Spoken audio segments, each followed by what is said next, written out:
Desculpa, tu vai ver a palestra de novo, Silvio. Eu sei que eu tenho quinta-feira, deu uma combinação de datas. Então, boa noite a todos, meu nome é Cristine e eu vou falar para vocês a respeito desse tema, compromisso com Jesus. Gostaria de agradecer o convite da minha felicidade de estar aqui. Então, nesse mês, nesse período desse mês, já houve alguns eventos que, pelo menos não sei quanto a vocês, mas a mim, fizeram pensar um pouco a respeito da minha mortalidade. Quando a gente vê acidentes, quando a gente vê eventos naturais acontecendo, pessoas morrendo, coisas que parecem ser muito injustas, né? Que não coincidem com a ideia de um Deus justo. Por que cai um avião com um monte de jovens que estão no seu ápice da carreira? Qual é o motivo? Por que essas coisas acontecem? E por que eu estou aqui, afinal, porque amanhã pode acontecer alguma coisa, como o dia de hoje. Como é que eu vou explicar isso? O dia de hoje será a véspera da minha morte. Ou seja, um dia eu vou estar vivendo hoje, mas amanhã eu vou morrer e esse dia eu não sei qual vai ser o dia. Será que a gente está vivendo a vida que a gente deveria viver? Será que o compromisso que a gente tem conosco mesmo, com Deus e com Jesus, é algo que nós estamos cumprindo? Será que o que a gente vai levando no nosso dia a dia, em termos de as nossas ações, os nossos pensamentos, os nossos ideais, será que nós estamos realmente sendo fiéis a esse compromisso? Então, para tratar desse assunto, eu vou olhar, eu vou fazer um estudo de caso no livro Os Mensageiros, capítulo A Queda de Otávio. Então, Otávio, para quem não conhece, o livro Os Mensageiros faz parte da série do Luiz. E o Chico Xavier, um médium muito conhecido brasileiro, não sei se tem pessoas que estão aqui pela primeira vez, não conhecem o espiritismo, preciso falar rapidamente. O médium Chico Xavier escreveu muitos livros e um dos principais espíritos que escreveu através da sua mediunidade se chamava André Luiz, que era um médium. E ele era um pouco um jornalista assim, no mundo espiritual. E nesse livro Os Mensageiros, que vem depois do livro Nosso Lar, ele estuda muito o tema da reencarnação. O que acontece? Quando a gente olha a nossa vida hoje, é como se a gente olhasse um iceberg, né? A gente olha só a pontinha. E quando a gente faz perguntas mais profundas, é difícil a gente conseguir fazer uma análise sem imaginar que tem uma série de coisas lá no fundo que a gente não consegue acessar. E eu acho que no caso de analisar por que algumas coisas acontecem na nossa vida, olhar só para essa vida aqui, no momento que a gente está, é como olhar só a pontinha do iceberg. Tem tanta coisa no nosso inconsciente, nas nossas, como é que tu disseste, Ana Denise? Experiências anteriores, não vidas passadas. Existências anteriores, não sei se tem muito esse tópico, essa forma de chamar. Existências anteriores. Começar a usar essa palavra. Então, voltando ao livro Os Mensageiros, o André Luiz está falando com essa pessoa, o Otávio. O Otávio, ele é um espírito que está entrando na fila para reencarnar. E ele está falando que ele falhou na última reencarnação e que ele se sente muito mal por causa disso, está pedindo uma nova. E daí o André Luiz começa a perguntar, né, que ele é super curioso, né, quer saber tudo, né? Daí ele vai lá e pergunta, mas o que aconteceu? Conta pra nós, por que você falhou e tal, um cara tão legal, né? E ele dizia que ele conhecia o roteiro que ele devia seguir, porque ele teve a felicidade de nascer numa família espírita. A mãe dele era uma pessoa muito... uma pessoa de bem, e ele tinha o roteiro certo, ou seja, ele tinha tudo para ganhar. E aí o André Luiz disse, mas como assim? Explica um pouquinho mais para nós. Então ele disse que ele teve muitos amigos no mundo superior que prepararam para ele um corpo fantástico, perfeitamente saudável, que ele pudesse... Ele está falando sobre a vida de antes, né? Porque ele quer ir para a próxima vida, tá? Então ele teve um corpo fantástico, muito saudável, que ele, às vezes também o que acontece, né? Às vezes a gente pede um corpo que não seja saudável para nos ajudar em algumas coisas, mas no caso dele, ele ganhou um corpo super saudável, perfeito. E ele recebeu também o dom da mediunidade, ou seja, ele tinha, todos nós somos mais ou menos médiuns, né? Mas esse cara, o Otávio, ele era um médium super ostensivo, tinha uma facilidade enorme, foi muito conhecido, inclusive. Claro que as palavras, os nomes são modificados, né, na série. E ele comentou que mesmo recebendo a mensagem, vamos dizer assim, em primeira mão, né, dos espíritos, mesmo assim ele falhou. E o André Luiz, como assim? Aí ele disse, eu me preparei por 30 anos consecutivos para voltar para a Terra, em tarefa mediúnica, desejoso de pagar as minhas contas, ou seja, o Otávio, que quer voltar para a Terra, está contando da última experiência, mas ele nem está tocando nas outras de antes, ele não está falando nada das existências anteriores que ele teve, ele está falando só daquela. E ele disse, olha, eu me preparei 30 anos para entrar nesta vida anterior que eu tive. Eu estudei para eu poder chegar num ponto que eu tivesse conhecimento sobre a mediunidade, sobre até o espiritismo, me preparei moralmente, trabalhei comigo mesmo, prometi, não, agora vai dar certo. Então, isso indica para nós, né, como a gente vem para essa vida com todos os recursos necessários, físicos e muitas vezes uma preparação. Não todos os espíritos têm essa oportunidade, mas nós sempre temos o que nós precisamos ter.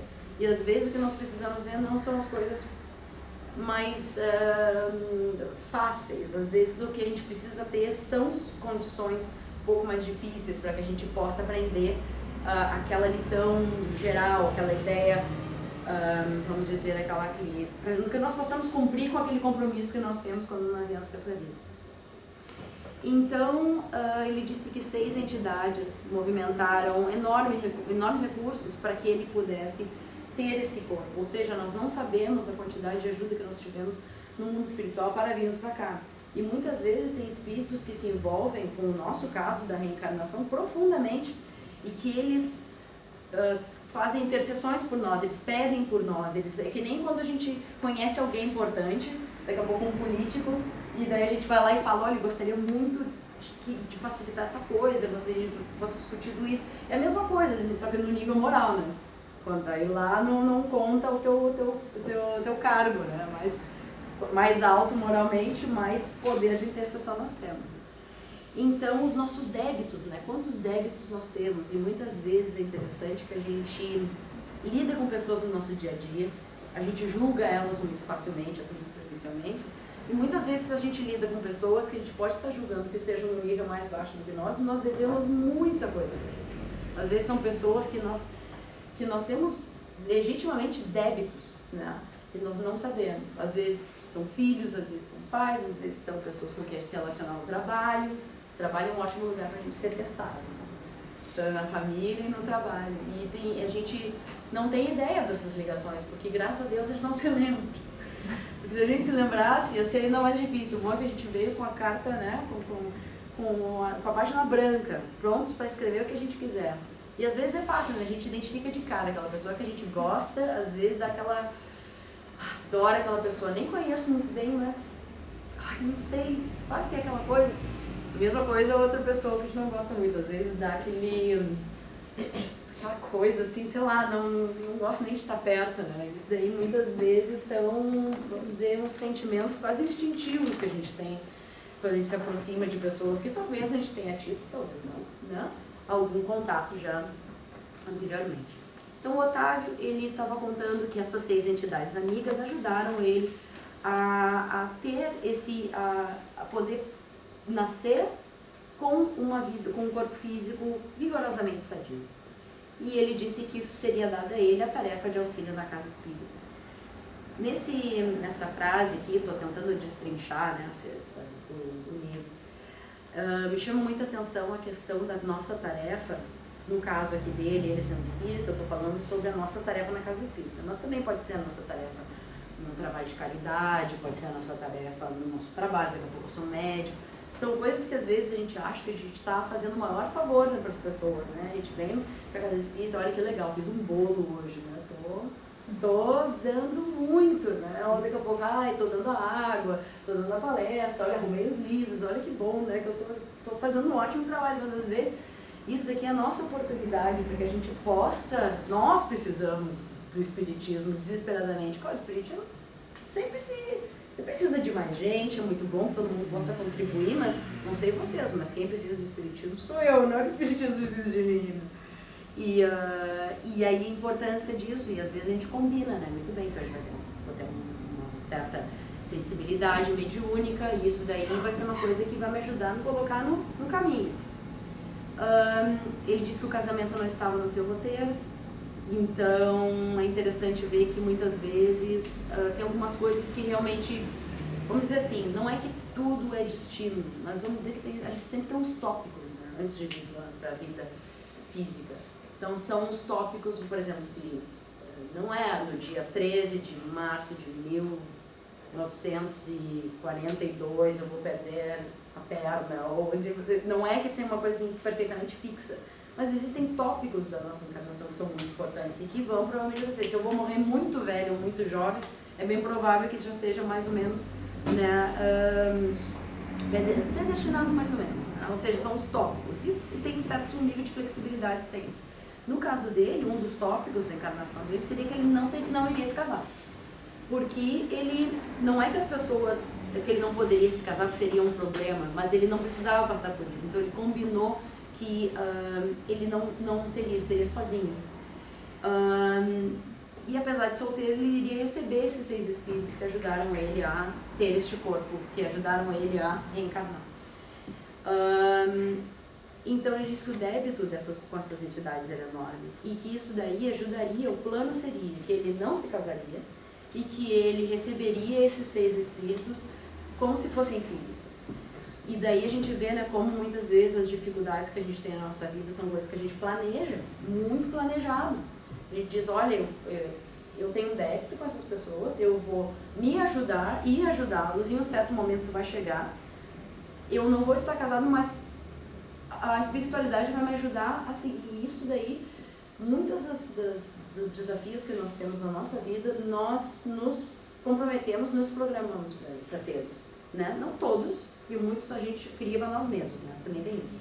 Mas a gente tem o que a gente combina e é bom para nós e realmente nós nos organizamos. Tem aqueles que a gente realmente se enfia porque a gente é teimoso, a gente se vê nos mesmos problemas, nos mesmos vícios, né? Com as mesmas companhias, com as mesmas situações. Né? Então, ele disse, tudo combinado, voltei para a Terra com promessas de fidelidade aos meus instrutores e o devotamento a essas 6 entidades amigas. Ou seja, depois desses 30 anos de preparação, ele retorna a casa. Ele estava em nosso lar, essa pessoa, né, o Otávio. E ele disse, os benfeitores do nosso lar me colocaram ao lado de uma benfeitora de Jesus, que são os pais, né? E a gente pensa que bênção que são os nossos pais, a educação que a gente recebe, os valores morais. Às vezes nós recebemos alguma religião, às vezes não, mas sempre nós temos que ter uma gratidão por aquilo que recebemos, né, das nossas famílias. E no caso do Otávio, ele veio para cá, aí ele ficou órfão de mãe, ele começou a ficar revoltado, e toda essa gratidão, essa história de que bom, ele começou a entrar nos velhos vícios. Então as dificuldades ele começou a encará-las de uma maneira com mais revolta, ele começou a se sentir um pouco vítima, e isso é uma coisa muito difícil, né? Quando a gente se coloca na posição de vítima, a gente se retira do problema, a gente não tem, é como se a gente tirasse o poder de resolver o problema das nossas mãos quando a gente se coloca de vítima, porque parece que alguém está me maltratando, ou a vida está me maltratando, ou eu estou sofrendo por algum motivo, ou é a economia, ou é o meu chefe, ou sei lá, a situação da minha vida. A gente se vitimizando, a gente fica estagnado, né? No caso do Otávio foi exatamente o que aconteceu, numa situação que ele mesmo tinha pedido. Então ele foi encaminhado à casa espírita. E interessante como muitas vezes nós somos encaminhados para a casa espírita de maneiras assim que nós não, que parecem muito ao acaso, né? Daqui a pouco é um livro que chega na minha mão, ou alguém faz um comentário sobre alguma coisa, ou conheço alguém que foi casualmente nessa casa espírita e comentou, que legal, o ambiente não é bom, vem comigo. E daí a gente, quando a gente vê, a gente vai entrando e entramos no espiritismo. E então tem às vezes tem um encaminhamento muito sutil, assim, para que a gente realmente vá pelo caminho, né? Se a gente se ajuda, porque também muitas vezes o encaminhamento é tão sutil que a gente, se está fechado, né, a gente não segue. No caso do Otávio, ele chegou na casa espírita, ele começou a participar, e daí os velhos vícios, né? O homem velho, a falta de fé, a crítica para o trabalho dos outros, a crítica como as coisas são feitas. Então ele começou a... Ele tinha entrado no espiritismo, mas o espiritismo não tinha entrado nele. Assim. E isso daí atrapalhou muito a tarefa dele, porque quando a gente faz as coisas por obrigação, quando a gente não coloca o coração nas coisas que a gente faz, muitas vezes a gente cria mais problema, não só para a entidade que a gente está trabalhando, como para nós mesmos. Então daqui a pouco eu estou trabalhando na livraria e eu não estou fazendo a coisa com amor, mas cedo ou mais tarde, né, vai destrambelhando e no fim a gente fica fazendo as coisas por obrigação, pensando que está ajudando, pensando que vai ganhar algo com isso, e no fim a gente só está atrapalhando, né? E no caso do Otávio, o trabalho dele com a mediunidade, ele começou a duvidar muito, começou a sair, não estava no seu rumo certo, né? E ao mesmo tempo, ele começou a se entregar demais aos abusos do sexo, ele começou a entrar mais em vícios, e aos 20 anos, finalmente aconteceu aquilo que ele tinha prometido, que ele ficou órfão de pai, e as 6 crianças que ele tinha, que ele ia receber, finalmente ficaram sob a tutela dele. Ou seja, os filhos não eram diretamente dele, os filhos eram do pai, e daí eles viraram seus filhos adotados. Agora vocês imaginem, né? Às vezes os débitos que a gente tem, eles são grandes, são muito grandes, porque não é mole, né? Pegar 6 filhos órfãos, não é uma provinha, né? É uma tarefa enorme. Eu estou falando dele, mas provavelmente eu teria feito pior do que ele se fosse no meu caso, porque não é fácil. Às vezes vem umas provas para nós que a gente fica, meu Deus, como é que eu vou lidar com isso? Né? E então a madrasta dele foi recolhida a um leprosário e ele abandonou os órfãos. Então no livro ele não fala mais a respeito, não se sabe o que aconteceu com essas 6 pessoas, né? E que na verdade eram seus grandes benfeitores.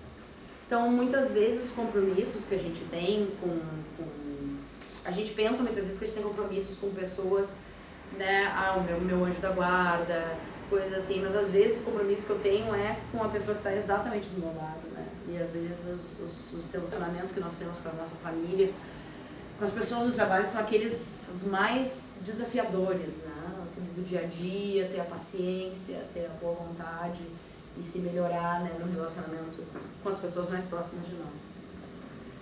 Eu só botei uma frase ali embaixo, que muitas vezes nós queremos muito ajudar as pessoas longe, né, da nossa situação familiar. A gente quer ajudar as crianças na África, né, a gente quer ajudar aquela pessoa homeless, mas muitas vezes aquele primo difícil, alguém que a gente não se dê bem, a gente tem dificuldade, né. Então ele teve uma aventura amorosa, ele teve um filho não planejado, naquela época essas coisas eram bem difíceis, né, década de 40. Década de 40 foi lançado o livro, não se sabe nem quando aconteceu nessa vida. E ele teve um filho, uma coisa não planejada, e ele casou com uma pessoa que não estava combinada.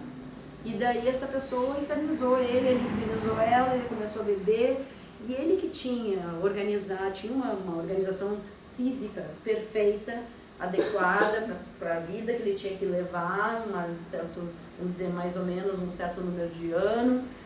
Ele começou a beber, começou outros vícios, e daqui a pouco ele foi cortando, né, o seu fluido vital e as doenças, etc. Aos 40 anos ele morreu. Ele voltou muito antes para o mundo espiritual que ele deveria ter voltado, de uma maneira que se fala no espiritismo de suicídio indireto, que é quando a gente tem hábitos que fazem com que a gente encurte, né, nossa habilidade de termos uma vida física que seja com uma performance 100%, e viver até o máximo que a gente pode viver. O Zimmermann, que é um autor espírita que escreveu um livro, uma bíblia desse tamanho chamado Espiritismo, Perispírito, ele diz que ele acredita fielmente que o homem teria capacidade de chegar aos 150 anos se não cultivasse os pensamentos que cultiva, se não cultivasse os hábitos que cultiva, porque todos os vícios físicos, né, vamos dizer físicos, beber, comer demais, fumar, todos eles vêm de uma origem moral, né? Então tudo isso vem de alguma coisa interna, né? Eu nunca vou começar a fumar se eu estou 100% equilibrado, né? Então, no caso do Otávio, ele cometeu um suicídio indireto pelo álcool e pelos outros vícios que ele tinha. Então, ele disse no fim: realizei todos os meus condenáveis desejos, menos os desejos de Deus. Então, a minha pergunta seria: será que nós entendemos os compromissos que nós temos com o nosso mesmo, que nós temos com compromissos que nós temos com todos os facilitadores dessa nossa vida espiritual, vida física que nós temos agora? Será que nós entendemos nossos compromissos? Se nós acreditamos em um Pai maior, será que nós entendemos o compromisso que nós temos com Deus, com Jesus? Então, esses compromissos, rapidamente dividindo-os em 2 tipos, em 3 tipos. Quais são os tipos de compromissos que nós temos na nossa vida? Cada um tem a sua lista, né, de compromissos, de coisas que tem que cumprir, de tarefas que tem que seguir. Mas nós temos sempre, né, o lado mais material, o lado mais emocional, o lado mais psicológico, o espiritual. E na vida material, claramente, né, nós temos compromissos que são fáceis de listar, né, com o nosso trabalho, tem que chegar no tal horário, tem que sair no tal horário, nós temos compromissos, nós temos contas para pagar, nós temos os nossos débitos, o mortgage, nós temos o compromisso com a nossa família, daqui a pouco sou casado, compromisso que nós temos quando a gente se casa com alguém é de ser fiel e outras coisas mais, né, e esses compromissos todos, eles fazem parte dessa vida material, que é utilizada por Deus para que a gente possa desenvolver a nossa inteligência. A nossa inteligência, ela tem que ser desenvolvida ao mesmo tempo que a gente vai desenvolver o nosso lado moral. O problema é que a gente começa a desenvolver a inteligência demais, o lado moral fica para trás e daí que a coisa começa a desandar. Então, os compromissos que nós temos com o material são compromissos, vamos dizer, mais fáceis de identificar, né? A gente sabe que a gente precisa ter um trabalho, que a gente tem que lidar com as pessoas do nosso dia a dia, dentro da nossa família, de uma maneira adequada. Se nós seguimos, vamos dizer, regras que não são ditas, mas elas existem, né? As regras da nossa sociedade, como eu estava se falando isso tudo. E todas essas coisas da vida material, elas nos ajudam. Não só, por exemplo, eu sou arquiteta, então, para mim, trabalhar, todos os dias eu aprendo sobre arquitetura, sobre como construir coisas, como desenhar coisas, mas muito além disso, o que eu mais aprendo no meu trabalho é relacionamento com meus colegas. Aprender a ser uma pessoa melhor, né, lidar com meus colegas, aprender sobre hierarquia, aprender sobre como trabalhar em grupo, como trabalhar sozinho. Isso, para mim, é o que eu mais aprendo no meu trabalho. Não sei, para cada um, a gente tem uma vida que nos dá ensinamentos, que muitas vezes a gente pensa que a gente vai aprender tal coisa em uma tarefa, mas na verdade está aprendendo outras. A gente está aprendendo sobre liderança, às vezes está aprendendo sobre autoestima, a gente está aprendendo sobre coisas que não são exatamente o que a gente espera. No lado pessoal, a questão do corpo físico, no caso do Otávio, foi um grande problema, porque ele teria a habilidade de viver por muitos anos, um corpo físico excelente, foi preparado com todo amor e ele fez o uso do álcool como uma distração para aquilo que ele precisava realmente seguir.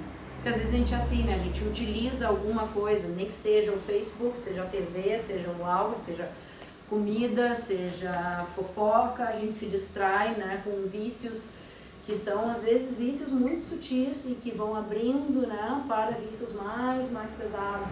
Então às vezes eu tenho o vício da maledicência, daqui a pouco eu me junto com outras pessoas que são assim, a coisa vai piorando, daqui a pouco eu vou falando mal de um certo lugar, daqui a pouco vou falar mal de um santo espírito, vamos chutar assim, daqui a pouco vai embolando e os vícios vão aumentando. Então, o nosso compromisso com o corpo físico é um compromisso muito grande, porque nós recebemos esse corpo, que nós vamos um dia ter que deixar para trás. E nós vamos ser cobrados, a gente vai ser cobrado. Será que nós estamos cuidando do nosso corpo para que a gente tenha 100% de performance? Será que eu estou comendo adequadamente, me exercitando adequadamente, minha mente, será que eu estou usando ela? Será que eu estou usando minha inteligência? Será que às vezes a gente não se acomoda? Será que a gente está estudando tudo que podia estudar?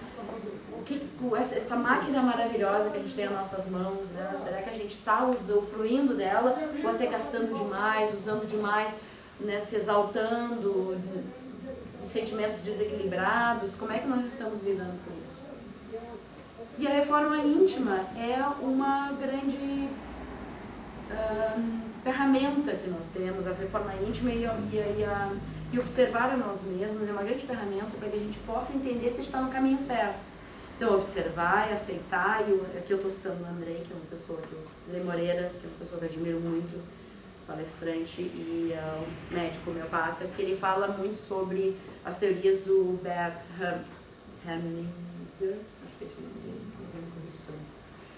Hellinger, acho que é o nome, que ele fala sobre a importância de analisar o nosso lado, vamos dizer, a nossa sombra, e tentar inclusive amar, porque é muito difícil isso às vezes. A gente percebe uma coisa que não é legal em nós e a gente afasta, né? A gente exclui, a gente tenta fazer de conta que não está lá. Só que a gente tem que chegar ao ponto, como disse Jesus, a amar ao próximo como a si mesmo. Se a gente não ama nem a si mesmo, como a gente vai amar ao próximo? A gente já começa mal, né? Então essa reforma íntima é uma ferramenta muito especial, muito importante, para que a gente possa observar onde nós estamos, observar as coisas que a gente está fazendo bem e as coisas que a gente está fazendo mal, e tentar aceitar como parte de nós, principalmente o lado ruim. No lado espiritual, eu já falei sobre o compromisso com nossas vítimas, no sentido que muitas vezes a gente se sente vítima, só que muitas vezes as vítimas são as pessoas ao nosso redor, né? E muitas vezes alguém que a gente conhece ou nós mesmos podemos às vezes passar por situações de obsessão espiritual em que a gente se coloca no papel da vítima, só que muitas vezes as pessoas que estão nos obsediando são as vítimas, né? Muitas vezes. Então, esse é um dos compromissos espirituais. Aqui a mediunidade, como souber esse compromisso. O último compromisso espiritual que eu gostaria de falar a respeito, que está terminando aqui, o meu horário, é sobre a oração. Então, muitas vezes nós pensamos que orar, eu acho que isso é uma coisa que vem dos velhos tempos, né, das nossas vidas, como nossas experiências reencarnatórias, como religiosos, né, aquela religião antiga, aquela coisa, né, nós vamos rezar não sei quantas Ave-Marias para saldar um débito, né, um compromisso, né, ou fiz uma coisa errada, eu tenho uma certa coisa que eu tenho que fazer, né. E eu acho que isso daí às vezes vem conosco ainda, né. A gente ainda tem uma ideia que rezar ou ser espírita vai nos excusar de coisas que nós possamos ter feito, ou que daqui a pouco eu não vou ter tantas dificuldades. Na verdade, por nós termos acesso ao Evangelho e pelo conhecimento da doutrina espírita, muitas vezes nós vamos ser muito mais cobrados, né?